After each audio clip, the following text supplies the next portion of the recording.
2 months. That's how long it took them to circle like vultures. We were barely out of the chapel. My wife's ashes still sat on the mantel, untouched, unupped for by them. And yet there they were, seated across from me at the lawyer's oak conference table, feigning solemnity like it was some performance they rehearsed in the car. Her father cleared his throat. We believe it's only right that the inheritance go to her brother's wedding fund.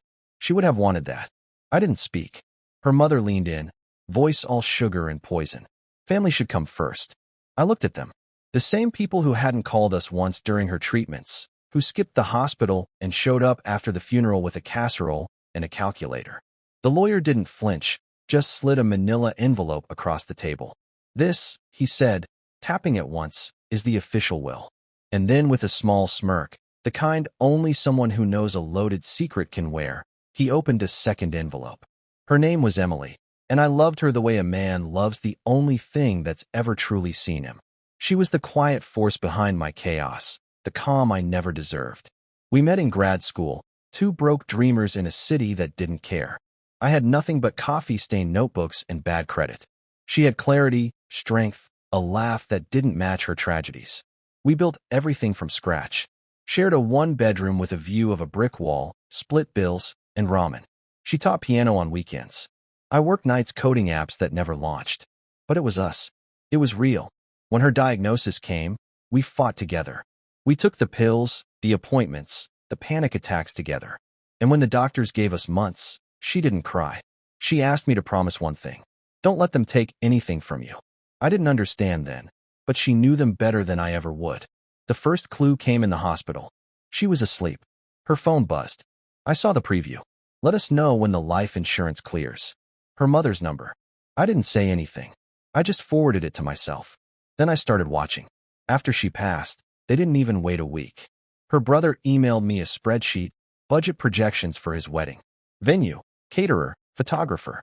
Since you're coming into some money, he wrote. No condolences, no mention of her name. I realized then they'd always seen her as a bank account and me as the fool holding the vault. That's when grief took a back seat.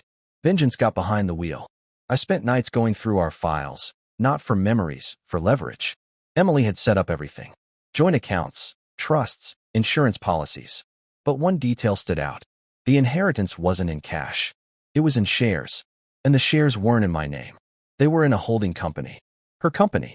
She'd started it 6 months before she passed. Quietly, smartly, with a clause. In the event of my death, my shares transferred to my spouse under private conditions. The second envelope held that clause and a video. I know what they'll try, she said on the screen, looking into the camera with tired eyes and unmatched fire.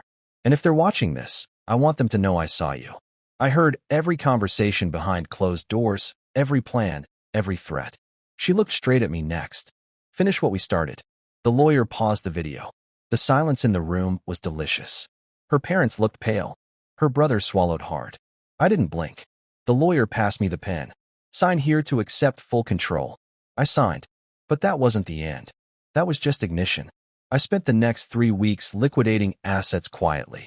Sold the shares under a dummy LLC. Moved the funds into a trust Emily and I had created with a very specific stipulation. Not 1 cent goes to her family. Then I took it a step further. I bought the venue her brother wanted for his wedding. All of it. Full price. Then I canceled every single booking under breach of contract clauses. The cancellation fees alone ate half his budget. Next, I called the caterer whom I now had on retainer and offered double to block out the date.